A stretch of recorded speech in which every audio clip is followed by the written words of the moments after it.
Et si Allah, dans sa sagesse infinie, vous lançait un défi que vous ne pouviez pas contourner, un défi qui exige une réponse immédiate et décisive, c'est exactement ce que nous trouvons dans l'aya 24 de la sourate Al-Baqarah. Un appel à prendre une décision vitale pour notre foi, un test de croyance face à la vérité ultime. Dans ce verset, Allah s'adresse directement à ceux qui doutent de la véracité du Coran et des défis qu'il lance. Il leur dit qu'ils ne pourront jamais produire quelque chose d'aussi magnifique et parfait que ce que lui-même a révélé. Et s'ils persistent à ne pas croire, leur sort est scellé. Allah met alors en garde contre un châtiment terrible, le feu de l'enfer. Le feu qui est décrit dans ce verset est composé de deux éléments, l'homme et la pierre. Ce sont les objets qui alimentent le feu, ceux qui persistent dans leur mécréance et leur rejet de la vérité divine. Le verset met en lumière la gravité du sort des mécréants. Ce feu, préparé pour eux, est un avertissement clair. Il n'est pas question de simples flammes, mais d'un châtiment éternel réservé à ceux qui persistent dans leur incrédulité. Allah leur rappelle à travers ce verset qu'aucune excuse ne sera acceptée. Le refus de croire en la vérité, de suivre le message divin entraîne une conséquence ultime. Ce verset n'est pas seulement une menace pour ceux qui rejettent la vérité, c'est aussi un appel à la réflexion pour nous,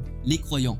Le feu évoqué ici n'est pas uniquement pour les autres, il doit nous inciter à craindre Allah, à nous rappeler qu'il est notre créateur et que tout ce que nous faisons dans cette vie a des conséquences éternelles. La crainte d'Allah n'est pas celle de la terreur, mais celle du respect et de la soumission totale à sa volonté. Le verset nous invite à nous réveiller, à ne pas ignorer ce défi lancé par Allah. C'est un appel à repenser notre foi, à nous tourner vers Allah en sincérité. Nous avons la possibilité de nous repentir avant qu'il ne soit trop tard. Le feu de l'enfer est préparé, mais la miséricorde d'Allah est infinie pour ceux qui se repentent et se soumettent à lui. Ainsi, ce verset nous met face à un choix décisif. Nous devons choisir la voie de la foi, de la soumission à Allah, en suivant sa révélation et en craignant le châtiment qui pourrait nous attendre. Ne laissez pas le temps passer sans repenser votre relation avec Allah et vous rapprocher de lui. L'ultime récompense est au bout du chemin pour ceux qui croient et se repentent.